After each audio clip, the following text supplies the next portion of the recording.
أعوذ بالله السميع العليم من الشيطان الرجيم من همزه ونفخه ونفسه بسم الله الرحمن الرحيم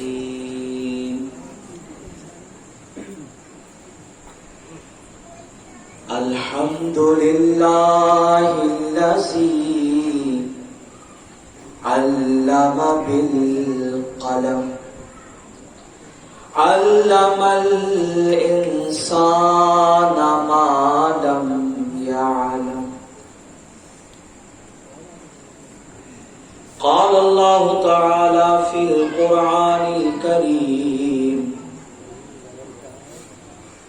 اهدنا الصراط المستقيم صدق الله العظيم اللهم صل على محمد وعلى آل محمد كما صليت على إبراهيم وعلى آل إبراهيم إنك حميد مجيد اللهم بارك على محمد وعلى آل محمد كما باركت على إبراهيم وعلى آل إبراهيم إنك حميد مجيد نادر علي مظهر الرحيم تجد قولا لك في النوائب كل هم وغم سينجلي وبولايتك يا علي يا علي يا علي الصلاة والسلام عليك يا أبا عبد الله وعلى آلك وأصحابك يا أبا عبد الله.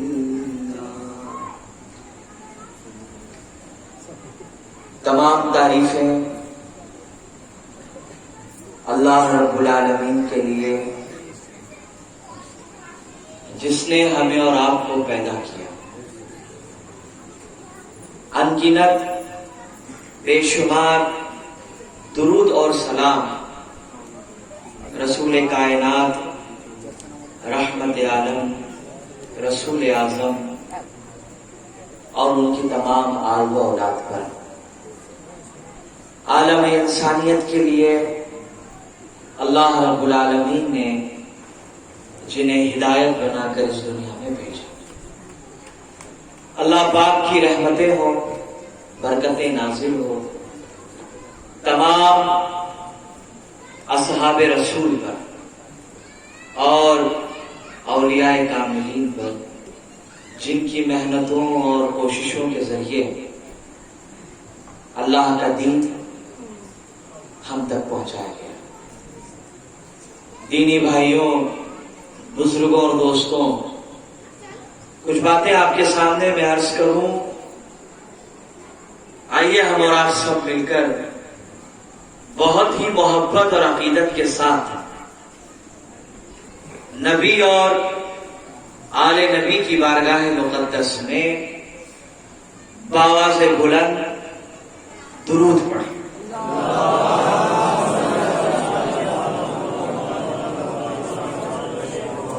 ایک مرتبہ اور محبت کے ساتھ بآواز بلند اللہم صلی علی محمد وعلی آل محمد. مجھ سے پہلے میرے دینی بھائی نے مجھ سے یہ خواہش ظاہر کی. یہ اصل میں ان کا حکم نہیں ہے، ان کی ایک خواہش ہے اور یہ بالکل درست ہے. محفلوں کا جو مقصد ہوتا ہے، مجلسوں کا، وہ دو ہے. ایک تو ایمان اور عقیدے کی اصلاح. ٹھیک ہے، ہمارا ایمان کیا ہے، ہم کس عقیدے پر ہیں، اور اس کے کیا دلائل ہیں اور اس کی کیا برکت ہے، یہ سب کو معلوم ہونا چاہیے. اس کے لیے محفلیں منعقد ہوتی ہیں. جب ایمان ٹھیک ہو جائے اور عقیدہ مضبوط ہو تو دوسری جو بات ہوتی ہے وہ ہے عمل کی بات. سمجھ رہے ہیں آپ؟ دوسری بات کیا ہے؟ عمل کی بات. میں نہج البلاغہ سے جو جناب امیر کی، میں یہاں ایک نقطہ آپ کو بتاؤں، توجہ کریے گا. کسی بھی بزرگ کی کتاب میں، جو جن کو دنیا سے جا کے تقریباً 300 سال 500 سال یا 800 سال ہو گئے ہوں، اگر آپ ان کی کتاب میں یہ لکھا ہوا پائیں کہ جناب امیر فرماتے ہیں، تو اس کا مطلب وہ حضرت علی سے مخاطب ہے. سمجھے آپ؟ یہ میں آپ کو نقطہ بتا رہا ہوں، کہیں دھوکے میں نہ آ جائے لوگ. سمجھے؟ وہ جب کہیں جیسے مجدد الف ثانی، بہت بڑا نام ہے، جس نے اکبر کو دھول چٹا دیا. سمجھ رہے ہیں؟ اور جو سچائی اور حقیقت تھی وہ لوگوں کے سامنے ظاہر کی. تو ان کی کتابوں میں بھی آپ کو جب یہ لکھا ہوا ملے کہ جناب امیر فرماتے ہیں، تو اس سے مراد امیر المومنین، فاتح خیبر، شہزادہ ابو طالب، سیدنا و مولا علی بن ابی طالب علیہ السلام. سمجھ رہے آپ؟ تو جناب امیر کا ایک جملہ ہے جو میں نے پڑھا نہج البلاغہ کے حوالے سے. آپ نے اپنے چاہنے والوں کو مخاطب کیا جو اس زمانے میں دعوے دار تھے کہ ہم مولا کے چاہنے والے. تو جناب امیر فرماتے ہیں کہ حاکم شام، ٹھیک ہے، حاکم شام جو حکم دیتا ہے اس کے چاہنے والے اس کے اوپر عمل کرتے ہیں. اب وہ حکم ٹھیک ہو غلط ہو جیسا بھی ہو، اس کے چاہنے والے بنا چو چرا کے مان لیتے ہیں. تو مولا فرماتے ہیں کہ میں تمہیں حکم دیتا ہوں کہ جو پیغامات میں تم تک پہنچاؤں جو قرآن اور سنت کی روشنی میں ہیں، ظاہر سی بات ہے کہ مولا ہٹ کے کوئی بات نہیں کریں گے. تو جناب امیر فرماتے ہیں کہ حاکم شام جب اپنے ماننے والوں کو کوئی حکم دیتا ہے تو لوگ اس کی باتوں پہ دھڑلے سے عمل کرتے ہیں. تو میں چاہتا ہوں کہ جو پیغام میں تم تک پہنچاؤں تم بھی ایسے ہی عمل کیا کرو. گویا سیدنا علی ابن ابی طالب علیہ السلام فرما رہے ہیں کہ مجھ سے محبت کا مطلب یہ ہے کہ میری تعلیمات پر عمل کرنا. سمجھا؟ دیکھو، نعرے حیدری کے لیے اگر کوئی نوجوان جوش میں آئے، سمجھے، اور اس نے پوری سانس کے ساتھ نعرہ مارا، نعرہ حیدری، کتنی محبت سے آپ نے جواب دیا. اگر یہ نعرے چلتے رہیں، مارنے والے کا جواب دیا جاتا رہے، اور نعرہ لگانے والا اور جواب دینے والا یہ دونوں علی کے تعلیم سے دور ہوں تو کوئی فائدہ ہے؟ بولیے، نہیں فائدہ ہے. علی اپنے چاہنے والوں کو، اپنے ماننے والوں کو باعمل دیکھنا پسند کرتے ہیں. اس کو سمجھیے آپ. رسول کائنات صلی اللہ علیہ وسلم نے فرمایا کہ میں علم کا، بولیے، اور علی کیا ہے اس کے؟ تو باب العلم کا چاہنے والا جاہل ہو، سمجھ رہے ہیں آپ؟ ان پڑھ گوار انگوٹھا چھاپ. تو باب العلم کو ایسے لوگوں کی ضرورت نہیں. باب العلم کا چاہنے والا حلال اور حرام میں تمیز نہ کرے.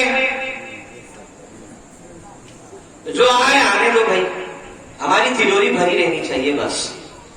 اب وہ مال کہاں سے آ رہا ہے، کس کے آنسوؤں کو گرا کر لایا جا رہا ہے، کس کا حق مارا جا رہا ہے، کس یتیم کے حق پہ ڈاکہ ڈالا جا رہا ہے.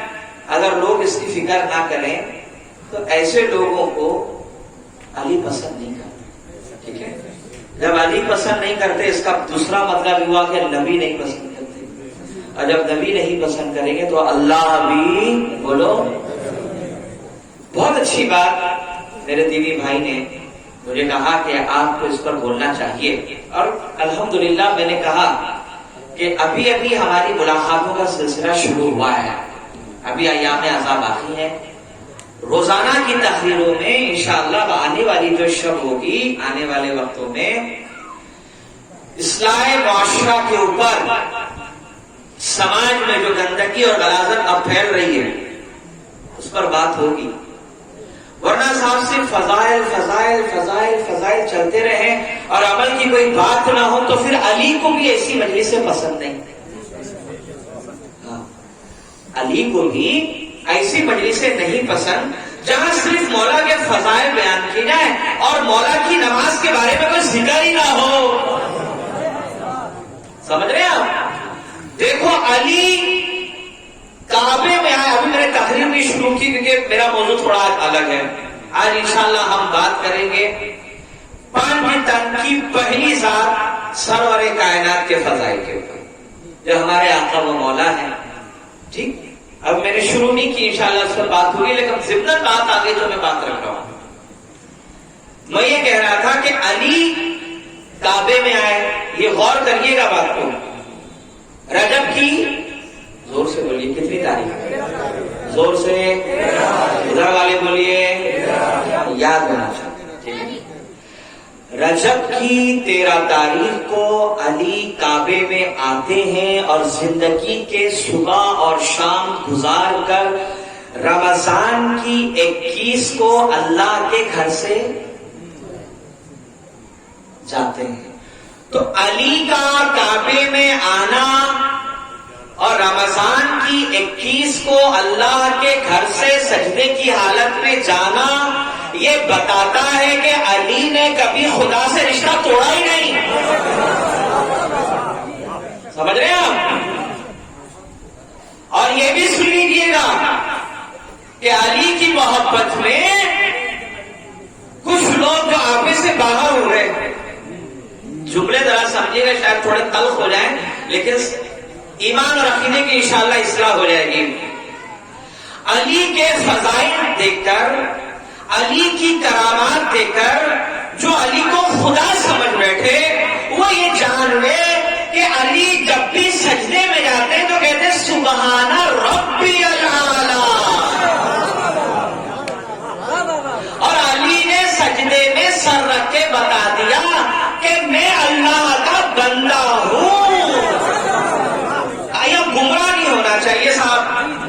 دیکھو علی کے فضائل اتنے ہیں، اتنے، اللہ اللہ. احمد ابن حنبل فرماتے ہیں کہ اتنے فضائل علی کے آئے ہیں کہ اگر اس کو لکھا جائے صاحب کتابوں ختم، کاغذ ختم، انک ختم، سب ختم، زندگی بھی ختم، مولا کے فضائل ختم نہیں ہو سکتے. مگر یہ فضائل دیکھ کر کوئی دھوکہ کھا جائے اور یہ سمجھے کہ صاحب علی تو اللہ ہے، یہ غلط فہمی کا شکار ہو گیا. اس کو چاہیے کہ اپنا علاج کر لے.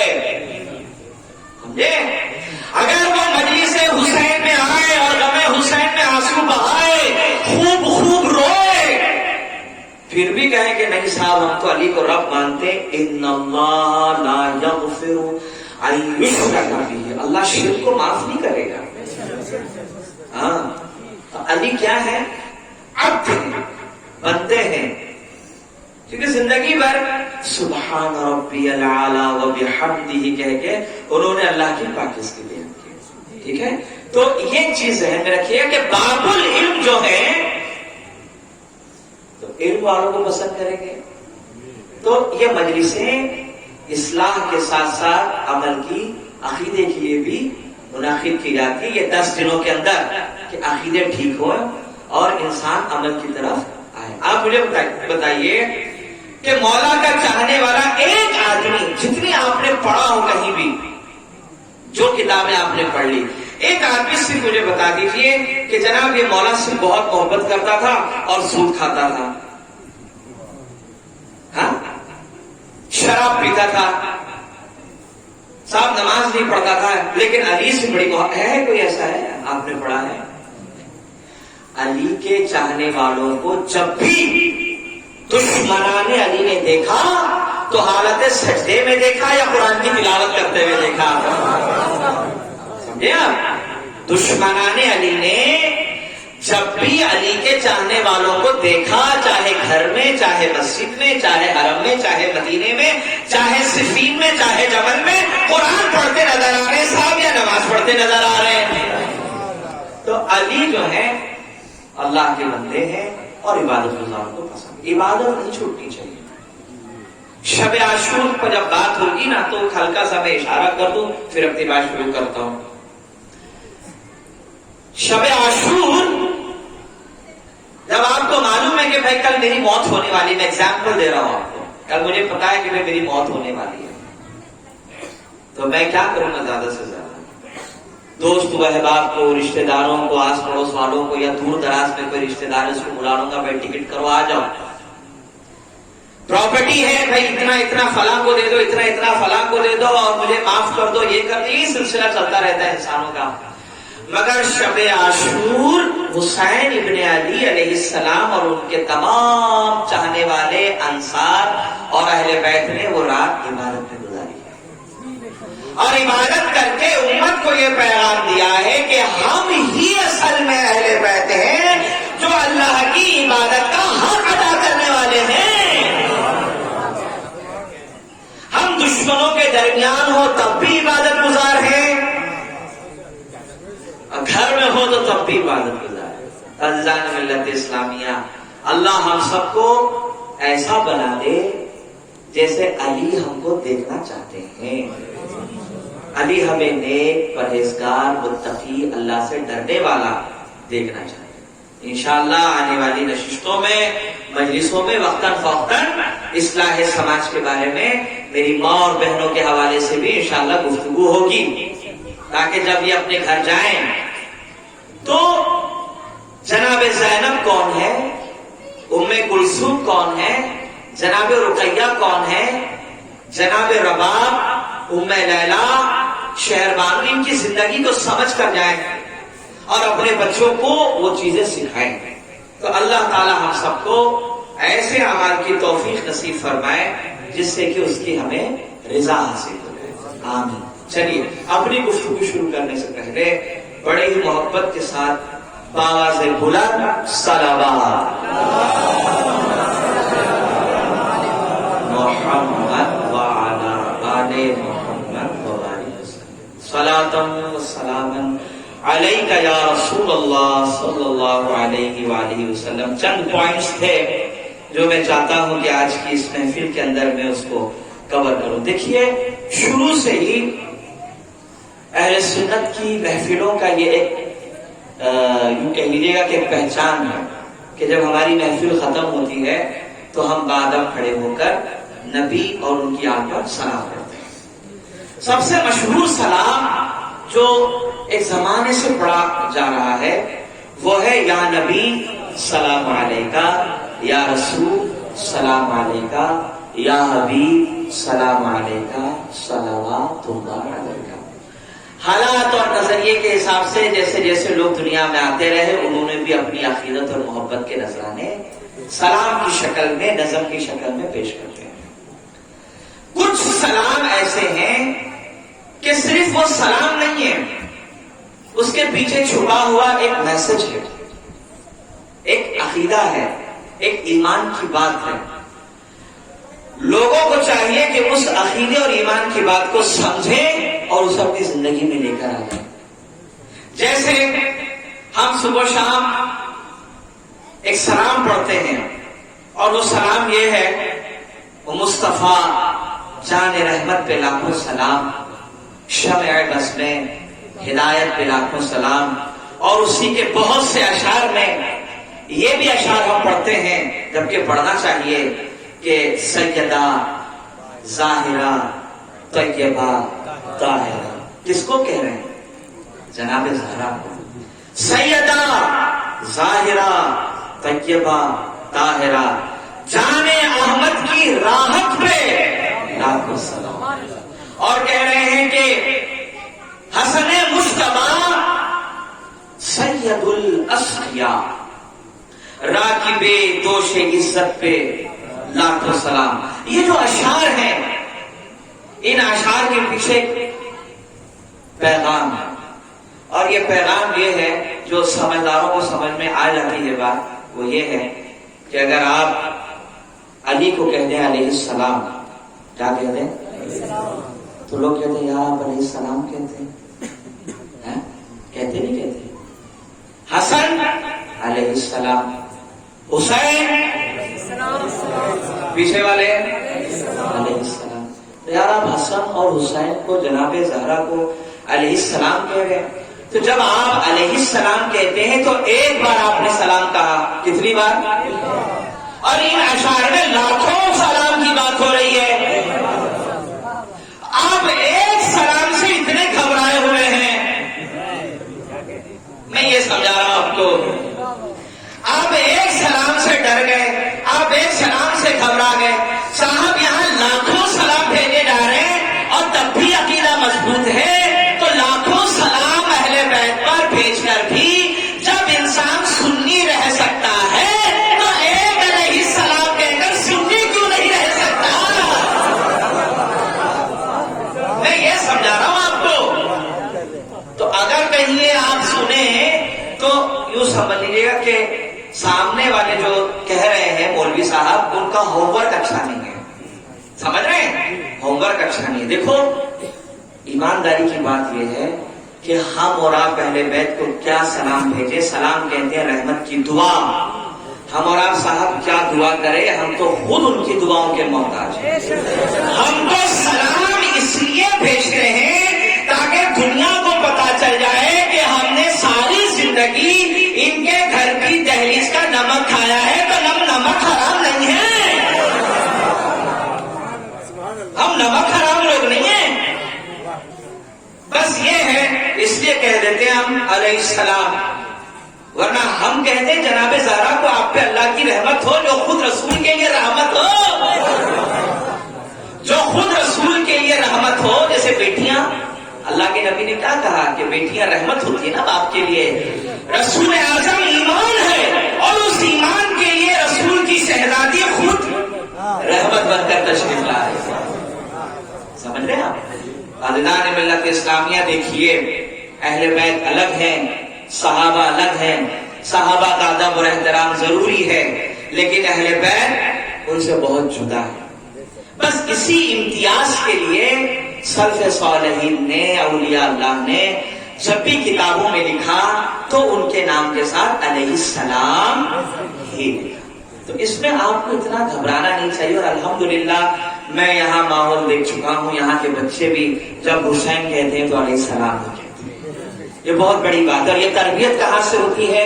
اسی طرح کی جو مجلسیں ہوتی ہے، جو منعقد کی جاتی ہے، یہ سب تربیت گاہ ہے. اور یہاں سے میسج ڈیلیور ہو رہا ہے. عزیزان ملت اسلامیہ، آج جس عظیم ذات پر میں نے اور آپ کے لیے بات کرنی ہے، اس عظیم ذات کے لیے کتنے خوبصورت الفاظ میں یہ بات کہی گئی. اللہ کی سردہ بقدم شان ہے یہ، انسان نہیں، انسان وہ انسان ہے یہ. قرآن تو ایمان بتاتا ہے انہیں، ایمان یہ کہتا ہے میری جان ہے. آج پنجتن کی پہلی ذات، پنجتن کی پہلی ذات، سرور کائنات، رحمت عالم، رسول اعظم، امام الانبیاء، سردار انبیاء، حسنین کے نانا، زہرا کے بابا، حسنین کے نانا، زہرا کے بابا، یعنی محمد رسول اللہ صلی اللہ علیہ وآلہ وسلم کی زندگی اور ان کے ذات طیبہ کے برکات کے حوالے سے انشاءاللہ گفتگو ہم کریں گے. اور پھر محفل کے اختتام کے بعد، محفل کے اختتام میں جو ہمیشہ سے ہم مسائل پڑھتے ہیں اس پر گفتگو ہوگی انشاءاللہ. عزیز دوستوں، دینی بھائیوں، اللہ رب العالمین نے رسول کائنات صلی اللہ علیہ وسلم کو رحمت بنا کر بھیجا، اور رحمت پوری انسانیت کے لیے، پوری کائنات کے لیے رحمت بنا کر بھیجا۔ کائنات میں جتنے لوگ ہیں سب کے لیے رحمت، امیروں کے لیے رحمت، غریبوں کے لیے رحمت، کافروں کے لیے رحمت، مومنوں کے لیے رحمت، دشمنوں کے لیے رحمت، دوستوں کے لیے رحمت، اور انسان کے ہر طبقے کے لیے رحمت رسول بن کر آ رہے ہیں۔ وہ کالوں کے لیے بھی رحمت ہے، گوروں کے لیے بھی رحمت ہے۔ سمجھ میں آ رہی بات؟ اللہ نے رسول کائنات کو پوری انسانیت کے لیے رحمت بنا کر بھیجا۔ اور اللہ ہم اور آپ کیا رسول کائنات صلی اللہ علیہ وسلم کی شان بیان کریں کہ جن کی شان خود اللہ رب العالمین قرآن میں بیان کرتا ہے اور فرماتا ہے کہ محبوب، اے میرے محبوب، اے آمینہ کے لال، اے میرے محبوب، ہم نے تمہارے ذکر کو بلند کر دیا، ہم نے تمہارے ذکر کو بلند کر دیا۔ کہ جب رسول کا ذکر بلند ہے اور یہ بلند کرنے والی ذات اللہ کی ہے تو کسی ایرے غیرے نتھو نکو شرما کی اوقات نہیں کہ وہ رسول کی شان گھٹائے۔ یاد رکھنا، یہ جتنے بدماش چند پیسوں کے خاطر رسول کے خلاف بھونکتے ہیں، اصل میں وہ چاند کو دیکھ کر تھوک رہے ہیں۔ تو جو چاند کو دیکھ کر تھوکتا ہے وہ یہ جان لے کہ تھوک وہاں نہیں، سیدھا اس کے منہ پر آ کر گرے گا۔ اللہ کے نبی کی زندگی کو جو جانتا ہے، پڑھا ہے، اس ملک میں رہنے والے جو غیر مسلمان ہمارے بھائی ہیں وہ جانتے ہیں کہ رسول اللہ کون ہے۔ سمجھ رہے ہیں آپ؟ اور چند لوگوں کی بدماشی کی وجہ سے ہم سب پر الزام نہیں لگا سکتے، کیونکہ اس ملک میں رحمت عالم کو جاننے والے اتنی کثیر تعداد میں ہیں کہ وہ ہم سے زیادہ رسول اللہ کی زندگی کو پڑھتے ہیں۔ اسی لیے آپ دیکھیں گا بڑے بڑے شاعر آپ کو ان میں ملیں گے جو رسول اللہ کی شان میں اشعار پڑھتے ہیں۔ اللہ تعالیٰ ان کو ہدایت عطا فرمائے کہ وہ زندگی کی سانس ٹوٹنے سے پہلے لا الہ الا اللہ کی گواہی دے دیں۔ ہمارا کام ہے ان کے لیے ہدایت کی دعائیں کرنا۔ تو عزیزان ملت اسلامیہ، اللہ نے اپنے محبوب کی شان بلند کی، اور جس کو اللہ بلند کر دے اسے کوئی نیچے نہیں کر سکتا۔ آپ رسول اعظم کی زندگی کو آپ پڑھیے کہ سرکار ہے کون۔ جب دنیا میں تشریف لائے اور دائی حلیمہ کے پاس آپ ہیں، یہاں میں جملہ آپ سے کہوں گا، آپ اس کو محفوظ کریے گا۔ عام طور پر ہمیں یہ کہا گیا، پڑھایا گیا کہ بچپن میں جب دائی حلیمہ رسول اللہ کو لے کر گئی تو ان کو پالا پوسا، ان کا خیال رکھا، اس لائق بنا دیا کہ وہ تھوڑے بڑے ہو گئے تو پال پوس کر بعد میں دوبارہ وہ مکے لے آئی۔ میں یہ کہتا ہوں، کیا حلیمہ میں اتنی ضرورت ہے کہ وہ رسول کو پال لے؟ ارے جس کے گھر میں خود کھجور نہ ہو، جس کی بکریوں کے تھن میں دودھ نہ ہو، توجہ کریے گا، جس کی بکریوں کے تھن میں دودھ نہ ہو اور جس کے گھروں میں کھجور کی ایک گٹھلی نہ ہو، وہ رسول کو کیا پالے؟ صاحب جب گھر میں داخل ہوئے تو لوگوں نے دیکھا کہ حلیمہ کے گھر میں کھانے کے لیے کچھ نہیں ہے، جو بکریاں تھی تھن کے دودھ سوکھ چکے تھے، مگر جب رسول آئے بکریوں کے تھن دودھ سے بھر گئے، کھجوروں میں برکت ہو گئی۔ تب دنیا والوں کو سمجھائیے، حلیمہ رسول کو نہیں پال رہی ہے، رسول حلیمہ کو پال رہے ہیں۔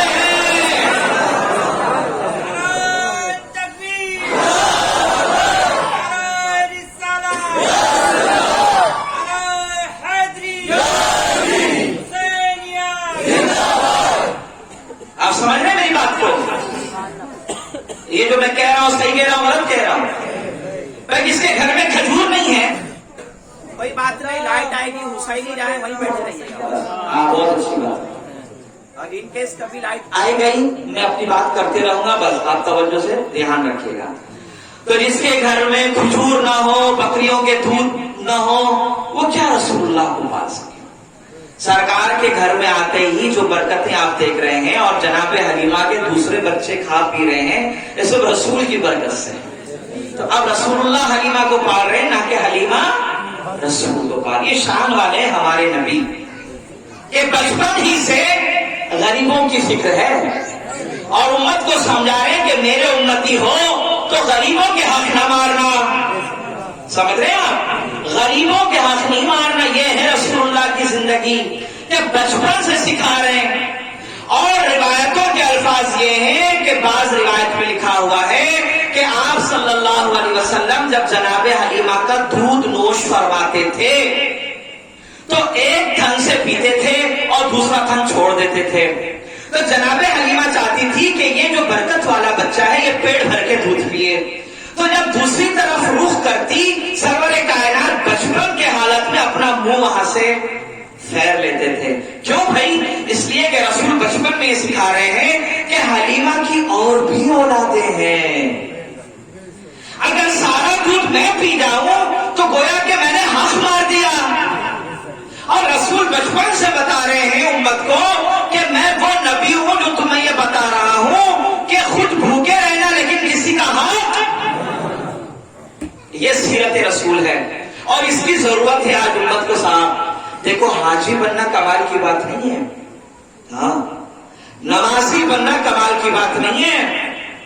حاجی بن کر، نمازی بن کر بھی اگر لوگوں کے حقوق پہ ڈاکے ڈالے اور لوگوں کے حقوق مارے تو اس کا مطلب یہ ہوا کہ نہ تو وہ حاجی صاحب ہے اور نہ ہی نمازی صاحب ہوئے. حج اور نماز اسی انسان کو فائدہ پہنچائے گی جو اخلاقی اعتبار سے بہترین انسان ہو. صاحب 10 حج کر لیے اور بہنوں کے حق مار لیے جائیداد پہ. سمجھ رہے ہیں آپ؟ پراپرٹی باپ دادا چھوڑ کر گئے جس میں بہنوں کا حق نکلتا تھا، لیکن ٹھاکر ہیں، گھر کے بڑے ہیں تو انہوں نے سمجھ شادی کر لی، جہیز لے لیا، اب چلے جاؤ اپنے گھر. حق نہیں ہے صاحب، بالکل نہیں. اسلام یہ کہتا ہے کہ شادی کے بعد اگر تم نے اپنی بیٹی بہا دی اور وہ گھر چلے گئی اور تمہاری پراپرٹی میں ماں باپ کے اگر اس کا حق نکلتا ہے تو آپ کو دینا ہے. یہ دینا ہے آپ کو. اور آپ نے نہیں دیا تو گویا کہ آپ نے حق مارا. اور جب آپ نے حق مار لیا تو پھر صاحب حسینی کہاں ہے؟ یزیدی ہو گئے. سمجھ گئے؟ یہ بنو میاں کی جو نحوست تھی اس کی شروعاتی آئی تھی کہ حق مارو، حقداروں کے حق چھینو. سمجھ رہے ہیں آپ؟ جو میں اشارے دے رہا تھا 2-3 دنوں سے. تو عزیزان ملت اسلامیہ، رسول اللہ بچپن سے بتا رہے ہیں کہ حقداروں کو حق دینا چاہیے. خود ایک طرف سے دودھ نوش فرما رہے ہیں اور دوسرا حصہ چھوڑ رہے ہیں تاکہ جو دوسرے بچے پلنے کے لیے حلیمہ کے پاس آئے ہیں ان کے پیٹ میں بھی غذا جائے. عزیزان ملت اسلامیہ، اگر اس پر بات ہو تو بہت بات ہو سکتی ہے، لیکن اصل چیز یہ ہے کہ سمجھدار کو اشارے کافی ہوتے ہیں. رسول کی ایک بات انسان کی زندگی کو بدلنے کے لیے کافی ہوتی ہے. سمجھ رہے ہیں آپ؟ ایک بات رسول اللہ کی انسان کی زندگی کو بدلنے کے لیے کافی ہے، بس شرط یہ ہے کہ انسان یہ طے کر لے کہ مجھے سدھرنا ہے. سمجھ رہے ہیں آپ؟ تو عزیزان ملت اسلامیہ، سرور کائنات صلی اللہ علیہ وسلم کی شان اور ان کے مقام اور مرتبے کو سمجھنا ہے تو ایک حدیث میں آپ کو سنا رہا ہوں.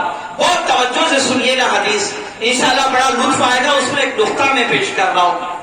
دیکھیے، جب ہم نماز پڑھتے ہیں تو جب امام صاحب کہتے ہیں غیر المغضوب علیہم ولا الضالین، تو آپ کو کیا کہنا ہے؟ تو آپ زور سے چلا کے کہتے ہیں کہ آمین، ایسا کہتے ہیں؟ آپ کیا کہتے ہیں؟ آہستہ سے آمین کہتے ہیں. ٹھیک ہے، آہستہ سے آمین آپ کہتے ہیں. تو جتنی آہستہ سے آپ نے آمین کہی تو وہ تو مسجد کے امام کو بھی سنائی نہ دی. ٹھیک کہہ رہا ہوں، غلط کہہ رہا ہوں؟ حدیث صحیح میں ہے کہ جب بندہ باجماعت نماز کے لیے آیا، امام کے پیچھے اس نے رکعت باندھ لی، امام سورہ فاتحہ نے ختم کر دیا اور وَلَضَّالِّينَ پر اس نے آمین کہہ دی، جس نے مقتدی نے، تو اس کی جب آمین زمین پر ہوتی ہے، سیم اسی ٹائم ایز اے ٹائم آسمانوں کی بلندیوں پر جتنے فرشتے ہیں اس کی آمین کو سنتے ہیں. سمجھ رہے ہیں آپ؟ اس کی آمین کو سنتے ہیں اور وہاں سے بھی وہ کہتے ہیں آمین. زمین پر آپ نے آمین کہا، اب میں نقطہ دے رہا ہوں، سنیے. زمین پر آپ نے آمین کہی مگر آہستہ، اور آہستہ کی آمین عرش کے اوپر، عرش میں، آسمانوں میں رہنے والے فرشتوں نے سنی اور سن کر آپ کی آمین کے ساتھ کہا آمین. حضور فرماتے ہیں کہ جس کی آمین آسمان کے فرشتوں سے مل جاتی ہے، اللہ اس کے گناہوں کو معاف کر دیتا ہے. آپ ذرا سوچئے، فرشتے رسول کائنات صلی اللہ علیہ وسلم کے غلام ہیں. کیا ہے؟ غلام. رسول اللہ کے غلام ہیں فرشتے، اور ان کا حال یہ ہے کہ آسمانوں کی بلندیوں پر جب آپ زمین سے آمین کہیں تو غلام ہو کر وہ اتنی آہستہ کی آمین سن لیتے ہیں. تو جو غلام کے اندر اتنی طاقت اللہ نے دے رکھی ہے، غلاموں کو جب اللہ نے اتنی طاقت دے رکھی ہے کہ وہ زمین سے آہستہ آمین سن لے، تو جو فرشتوں کے بھی سردار ہیں رسول اللہ، فرشتوں کے بھی سردار ہیں رسول کائنات، تو ہمارا یہ ایمان ہے، ہم ہندوستان کی سرزمین سے رسول پر سلام پڑھیں، چاہے آہستہ کہیں چاہے بلند آواز سے کہیں، ہمارا ایمان ہے کہ سرور کائنات مدینے کی سرزمین پر اپنے چاہنے والوں کے سلام کو سنتے. نعرہ تکبیر، نعرہ رسالت، نعرہ حیدری، نعرہ تکبیر. فرشتوں کو تو اللہ کے نبی کا غلام بنایا ہے اللہ نے، نوکر. فرشتے جو ہیں نوری مخلوق، یہ رسول اللہ کے نوکر ہیں. ان کا کام ہی یہی ہے، جو درود پڑھتا ہے اس کے درود کو لیتے ہیں، رسول اللہ کے پاس چلے جاتے ہیں. جو سلام پڑھتا ہے اس کے سلام کو لیتے ہیں، رسول اللہ کے پاس چلے جاتے ہیں. یا رسول اللہ اس نے آپ پہ درود پڑھا، یا رسول اللہ اس نے آپ کے اوپر سلام پڑھا. یہ نوکر بنا دیا اللہ نے. تو جو نوکر ہیں ان کی طاقت سمجھ میں آ رہی ہے آپ کے؟ آپ کی ہلکی سی آمین وہاں انہوں نے کیچ کر لی اور وہاں سے آمین کے جواب میں آمین کہہ دیا. تو ظاہری سی بات ہے کہ جب نوکر کو اتنا پاور اللہ نے دیا ہے تو سرکار کو تو اس سے ڈبل دیا ہوگا. عزیزان ملت اسلامیہ، مجھے وہ بات یاد آ رہی ہے، مولا کائنات امیر المومنین سیدنا علی ابن ابی طالب علیہ السلام جا رہے تھے راستے میں، تو آپ نے فرمایا کہ دیکھو ان گلیوں میں، ان راستوں میں جو درخت ہیں، جو پتھر ہیں، ان کو معمولی نہ سمجھو. میں جب رسول اللہ کے ساتھ جاتا تھا، اب دیکھیے علی کی طاقت، میں جب رسول اللہ کے ساتھ انہی گلیوں سے گزرتا تھا اور انہی پہاڑوں کے درمیان سے گزرتا تھا تو میں نے خود سنا، علی فرماتے میں نے خود سنا کہ پہاڑ اور درخت خود کہا کرتے تھے السلام علیکہ یا رسول اللہ. علی فرماتے میں نے کئی دفعہ سنا، دیکھیں علی کی طاقت دیکھیے، جب رسول کے ساتھ رہیں تو علی کو سننے کی طاقت جو اللہ نے دی ہے اس میں کمال اور برکت ہو جاتی ہے کہ جب رسول کے ساتھ علی ہو تو جو رسول کے معجزات ہیں اس کو محسوس کرنے میں علی پہلے نمبر پر ہے، علی اس کو پہلا محسوس کرتے ہیں. تو عزیزان ملت اسلامیہ، سرکار فرماتے ہیں، توجہ کریے گا بات کو، میں آج بھی اس پتھر کو جانتا ہوں جو میری نبوت کے اعلان سے پہلے 40 سال کی عمر میں اعلان ہوا، نبی پہلے سے تھے، نبوت کے اعلان سے پہلے میں اس پتھر کو آج بھی جانتا ہوں جو مجھ کو سلام کیا کرتا تھا.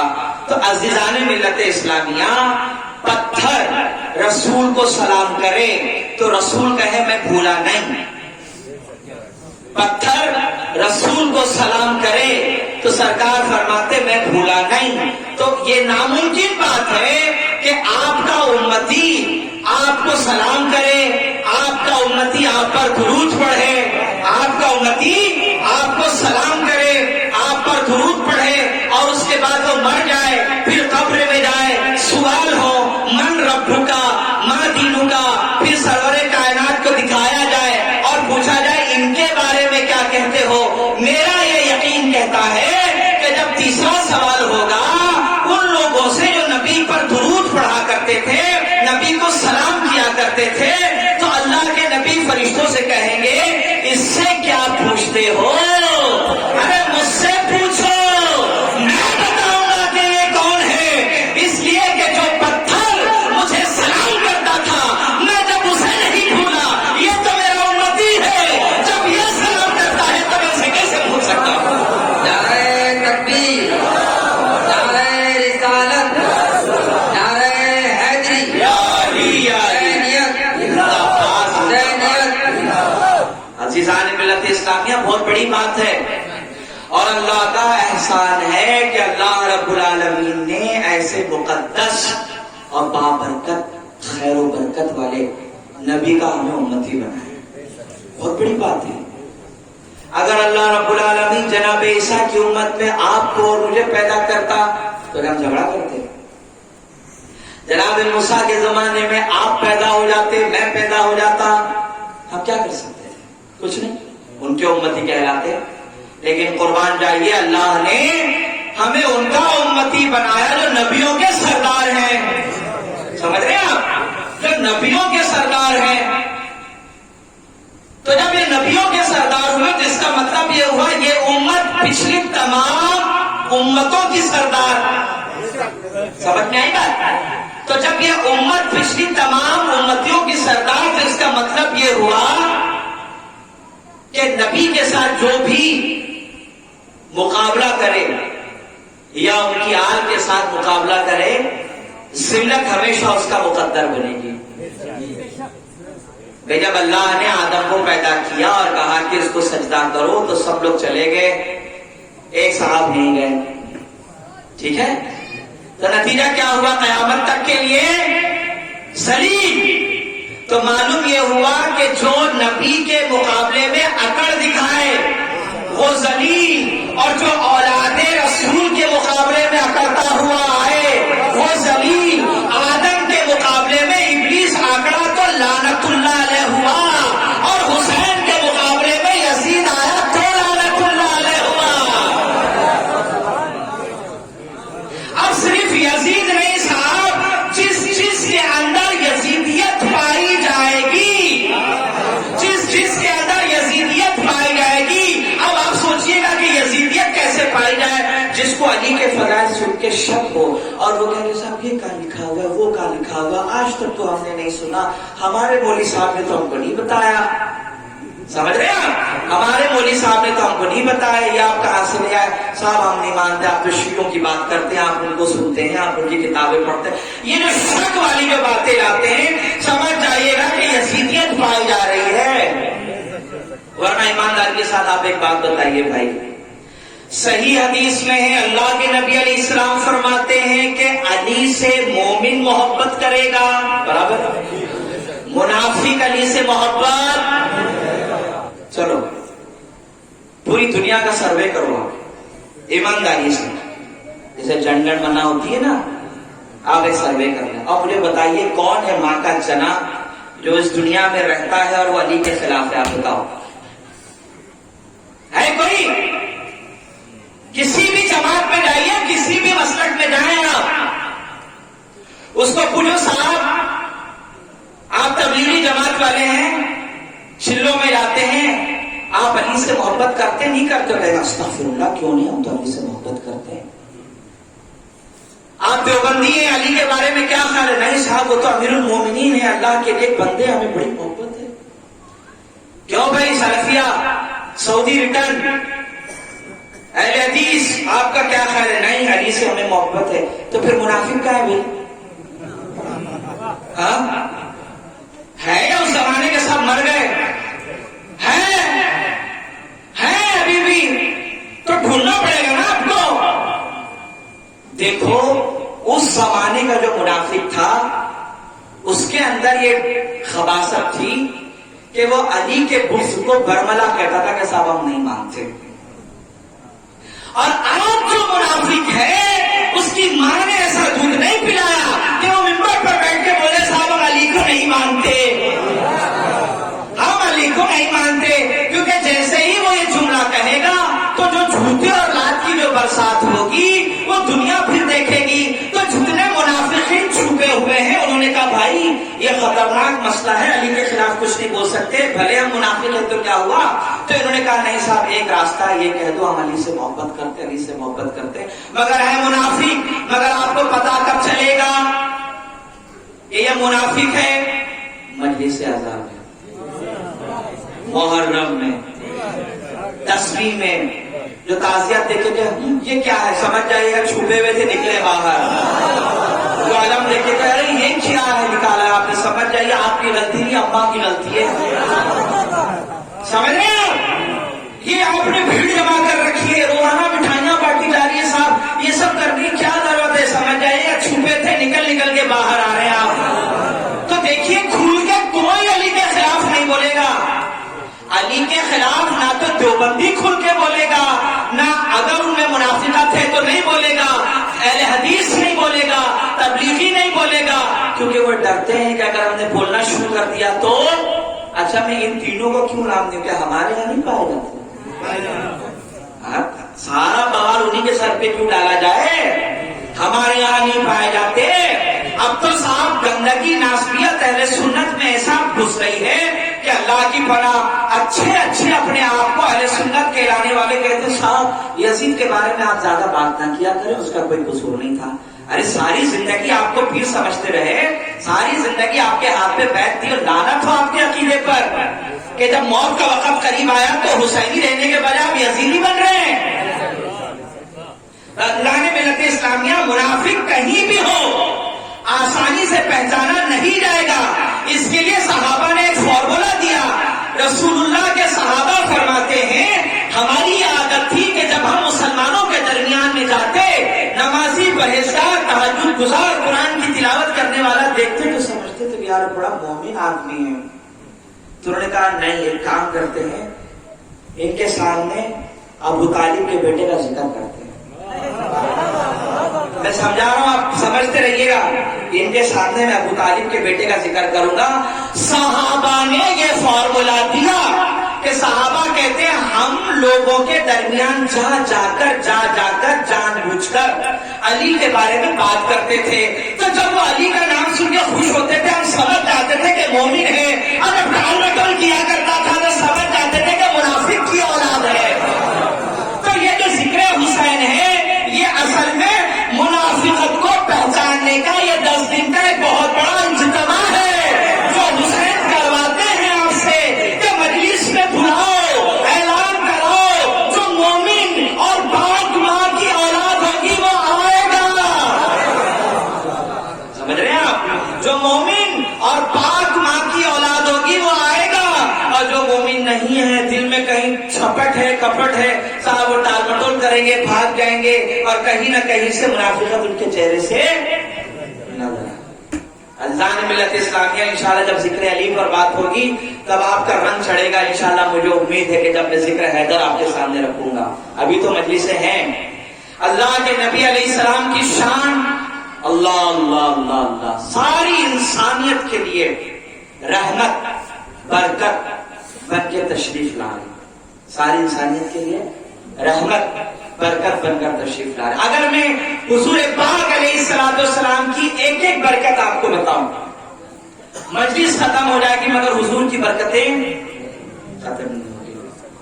عزیزان ملت اسلامیہ ایک رات اندھیری مگر چاند نکلا ہوا ہے اور آپ صلی اللہ علیہ وسلم کی مجلس میں صحابہ بیٹھے ہیں اور گفتگو ہو رہی ہے. بات چیت ہوتے ہوتے بہت دیر ہو گئی اور جب دیر ہو گئی تو گاؤں کھیڑے کے لوگ تھے دور دور سے آتے تھے حضور سے ملنے کے لیے. تو انہوں نے کہا حضور اجازت دیجیے اب ہم اپنے گھر جاتے ہیں. آپ نے کہا ٹھیک ہے جاؤ آرام کرو. تو جب وہ صحابی محفل سے اٹھے تو انہوں نے دیکھا کہ رات بڑی اندھیری ہو گئی ہے، اگرچہ چاند ہے مگر اتنی تیز روشنی زمین پر نہیں ہے، اندھیرا پن محسوس ہو رہا ہے اور گھر ہے بڑا دور. تو انہوں نے کہا یا رسول اللہ گھر بڑا دور ہے، جانا ضرور ہے، آپ بتائیے میں کیا کروں.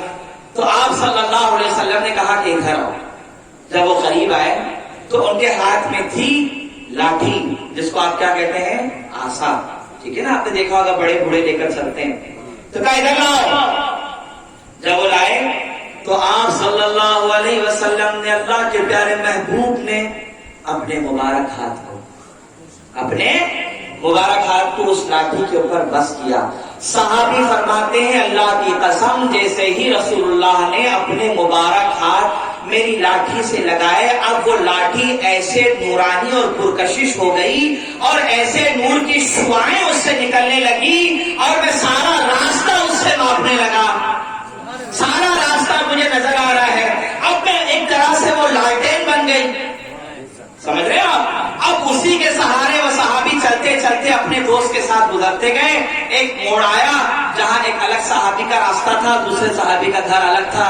انہوں نے کہا یار میرا گھر تو آ گیا ہے، وہاں بڑا اندھیرا ہے، روشنی آپ کے اس آسا میں ہے، کیا میں اپنے آسا کو اس سے مس کر دوں، ٹچ کر دوں؟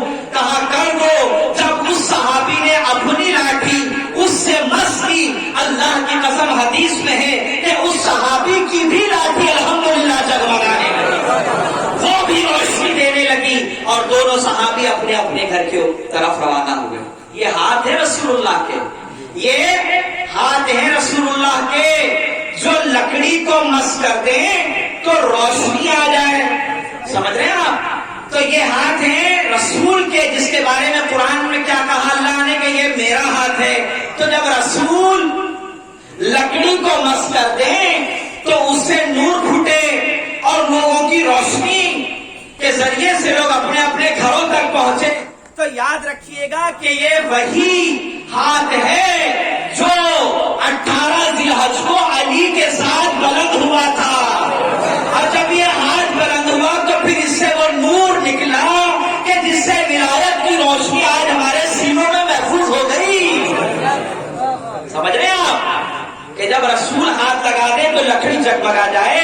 تو وہی جگمگ پیدا کرنے والے ہاتھ نے جب علی کے ہاتھ کو بلند کیا تو اس سے نکلنے والی شعاعوں نے، ولایت کی روشنی نے آج الحمدللہ اہل ایمان کے دلوں کے اندر جگہ بنا دی.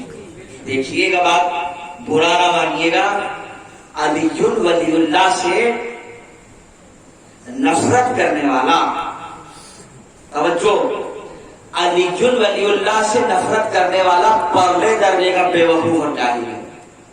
بھائی کیا مانا ہے اس کا؟ علی اللہ کے ولی ہیں، ٹھیک ہے بھائی، تو کیوں بھائی آپ اللہ کا ولی نہیں مانتے علی کو؟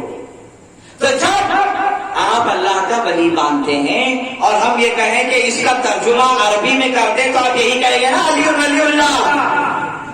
تو عزیزان ملت اسلامیہ، علی ولی اللہ دیکھ کر جو لوگ آج گھبرا رہے ہیں اور بلا وجہ کہہ رہے ہیں کہ صاحب یہ غلط ہے غلط ہے، وہ یہ جان لے کہ علی ولی اللہ غلط نہیں، آپ میں غلطی ہے، آپ غلط ہیں. عزیزان ملت اسلامیہ، یہی وہ ہاتھ ہے جو بلند ہوا تو علی ولی اللہ کی روشنی اتنی بلند ہوئی کہ الحمدللہ اس کا نور آج ہم اپنے اندر محسوس کرتے ہیں. سرور کائنات صلی اللہ علیہ وسلم کے اگر مبارک ہاتھوں پر گفتگو کی جائے کہ صرف ہاتھ کے کیا کمال ہیں تو گھنٹوں گھنٹوں تقریر ہو سکتی ہے. ایک دفعہ سفر میں پانی ختم، اللہ کے نبی نے پوچھا پانی ہے؟ لے آؤ. کہا یا رسول اللہ پانی ختم. اچھا کالی ادھر آئیے، مولا تشریف لائے. اب سنیے گا بات، اللہ کے نبی علیہ الصلوۃ والسلام نے کہا علی وہ جو پہاڑ دیکھ لو، کہا اس کے پیچھے ایک حبشی غلام ہے. الفاظ کو سمجھیے حدیث کے. علی انہیں پہاڑ دیکھ رہے ہو, اس پہاڑ کے پیچھے ایک حبشی غلام ہے, اس کے پاس پانی ہے, جاؤ اس سے کہو کہ تمہیں محمد بلاتے ہیں. جاؤ اور اس سے کہو کہ تمہیں محمد بلاتے ہیں. بھائی علی ہیں, سمجھ رہے ہیں, علی ہیں. آج کا کوئی مسلمان ہوتا تو کہتا یا رسول اللہ آپ کو پہاڑ کے پیچھے کے بارے میں کیسے معلوم؟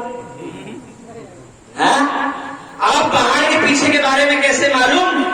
جناب یہ آج کا مسلمان کہتا ہے کہ رسول نہیں جانتے, لیکن علی نے کچھ نہیں پوچھا, فوراً چلے گئے, کیونکہ علی جانتے ہیں کہ یہ رسول ہے, یہ رسول ہے. اور رسول کے لیے کیا پہاڑ اور کیا پردے. جب رسول دیکھنا چاہیں تو عرش تک دیکھیں, جب رسول زمین میں دیکھیں تو تحت الثری تک دیکھ لیں. علی گئے تو دیکھا کہ واقعی میں ایک حبشی تھا. کمال دیکھیے رسول اللہ کے علم غیب کا, کہ اللہ کے نبی کہہ رہے ہیں علی اس پہاڑ کے پیچھے ایک حبشی غلام ہے. دیکھیے رسول جان رہے ہیں کہ وہ حبشی ہے, کالا کلوٹا, اس کا رنگ بھی جانتے ہیں, حبشہ کا رہنے والا ہے یہ بھی جانتے ہیں, اور اس کے پاس پانی ہے یہ بھی جانتے ہیں. اب جب علی گئے تو دیکھا کہ صاحب موجود ہیں, کہا کہ ادھر آؤ. کہا کیا بات ہے؟ کہا تمہارے پاس پانی ہے؟ کہاں ہے؟ کہا ایک کام کرو یہ پانی لو اور چلو ہمارے ساتھ, ہمارے سردار تمہیں بلاتے ہیں. کیا کہا؟ ہمارے آقا و مولا ہمارے سردار نے تمہیں بلایا ہے. تو اس غلام نے کہا کہ دیکھو میں تو یہاں نوکری کر رہا ہوں, بھیڑ بکریاں چرانا میرا کام ہے, میرا مالک بڑا بدتمیز ہے اور بہت طبیعت کا بڑا سخت آدمی ہے, اگر میں دیری سے پہنچا تو یہ مجھے مار دے گا, میں نہیں جا سکتا. جب یہ اپنی باتیں بنانے لگا, یہاں وہاں کی ٹال مٹول کرنے لگا, تو صاحب وہ یہ بھول گیا کہ وہ کس کے سامنے باتیں بتا رہا ہے. وہ یہ بھول گیا کہ کس کے سامنے باتیں اور بہانے تلاش کر رہا ہے. علی نے کہا بس تیری نہیں چلے گی, جب سرکار نے بلایا ہے تو تجھے چلنا ہوگا, آقا و مولا نے بلایا ہے تو تجھے آنا ہوگا. اب علی اسے لے کر آئے. جب علی لے کر آئے تو اللہ کے نبی نے کہا اے حبشی غلام تیرے پاس پانی ہے بتا. اس نے ایک پیالہ پیش کیا, اس میں پانی تھا. اللہ کے نبی علیہ السلام نے اپنے مبارک ہاتھوں کو اس پیالے کے اندر داخل کیا. اب جب رسول نے اپنے مبارک ہاتھوں کو پانی کے پیالے میں داخل کیا, حدیث کہتی ہے کہ سرور کائنات کے مبارک انگلیوں کے درمیان سے پھر پانی کے جھرنے روانہ ہوئے, پانی بہنے لگا. سب کو بلایا, رسول اللہ کے صحابہ آئے, پیتے رہے, جس کو جتنی ضرورت تھی پیا, جانوروں کو بھی پلایا, جتنی ضرورت تھی پانی بھر کے رکھ لیا. یہ سارا منظر, یہ سارا معجزہ وہ حبشی غلام دیکھ رہا ہے. اس نے کہا کہ ایسا منظر, ایسی کرامت, ایسا معجزہ تو میں نے نہیں دیکھا, یقیناً آپ کوئی برگزیدہ بندے ہیں. تب سرور کائنات نے اسلام کی جب دعوت پیش کی تو اس نے قبول کیا. کہا کہ یا رسول اللہ اب میرا دل نہیں چاہتا کہ جب میں نے اسلام قبول کر لیا اور اب میری نسلوں میں آپ سے زیادہ محبوب کوئی نہیں ہے, تو اب میرا دل نہیں کرتا کہ میں جاؤں میرے مالک کے پاس, میں چاہتا ہوں آپ کے پاس رہوں. اللہ کے نبی نے فرمایا نہیں. دیکھیں سیرت, آپ نے فرمایا نہیں, ہم اس کی اجازت نہیں دیتے کہ کسی کا غلام ہمارے پاس آئے اور ہم اس کو رکھ لیں. تم اپنے مالک کے پاس جاؤ, کیونکہ تم اس کی امانت ہو, تم اس کی امانت ہو. اور جب اس کے پاس جانا تو اس اسلام کی دعوت کو پیش کرنا. تو اس نے کہا یا رسول اللہ وہ تو بہت سخت مزاج کا آدمی ہے, پہلی بات تو مجھے مارے گا اس لیے کہ میں اتنی دیر سے گیا. میں چاہتا ہوں کہ آپ کوئی ایک ایسی نشانی دیجئے کہ وہ نشانی دیکھ کر اسلام سے متاثر ہو جائے.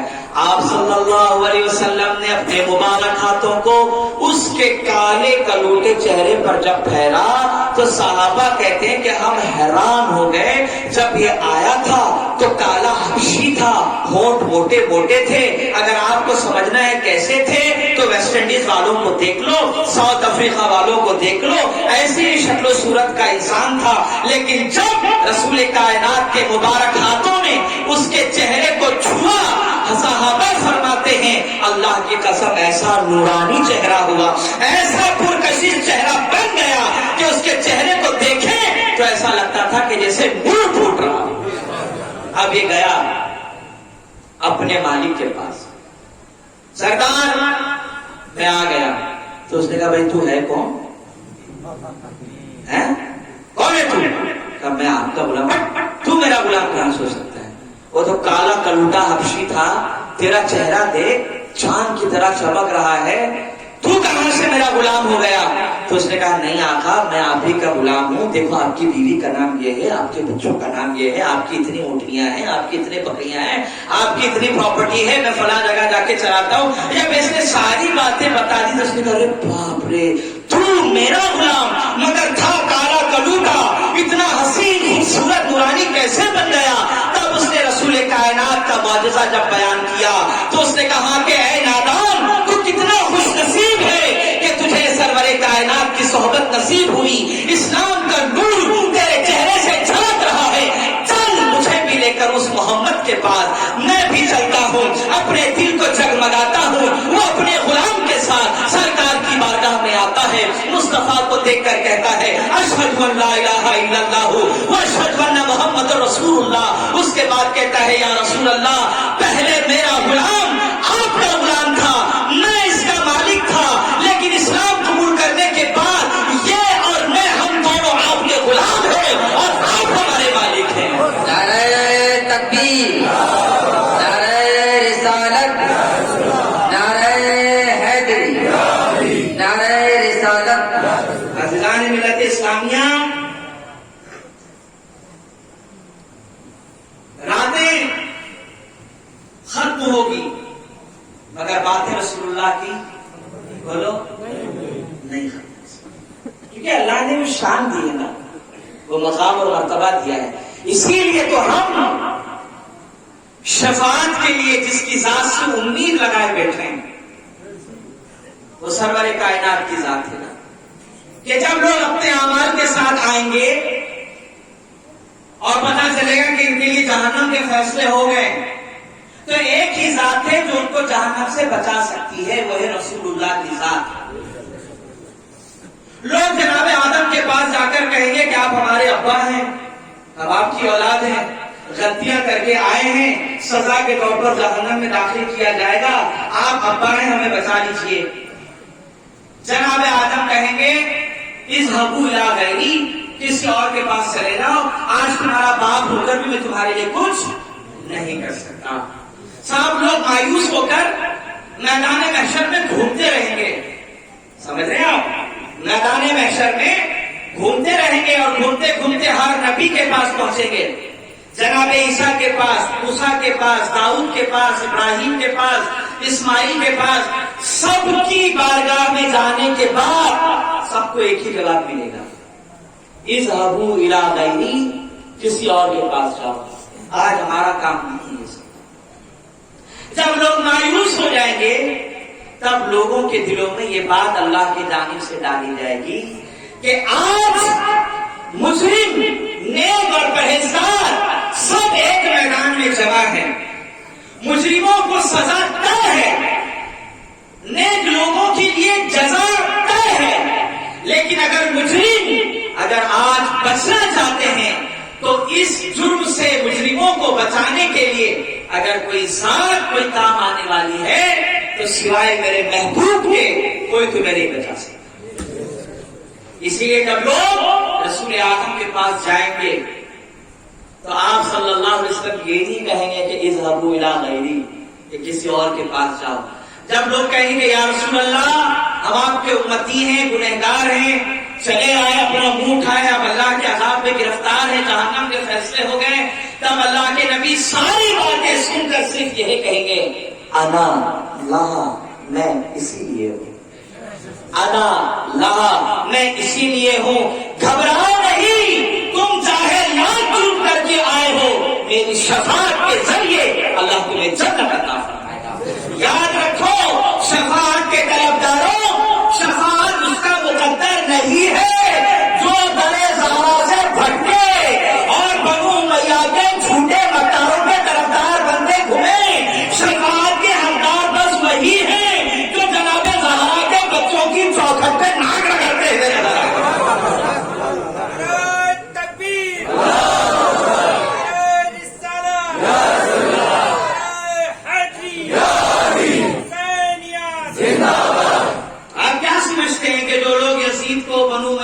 حکمرانوں کی غلطیوں کو پردہ ڈال ڈال کر ان کو بچا رہے ہیں، ان کو رضی اللہ رضی اللہ رضی اللہ کہتے گھوم رہے ہیں، یہ اتنی آسانی سے جنت پر چلے جائیں گے؟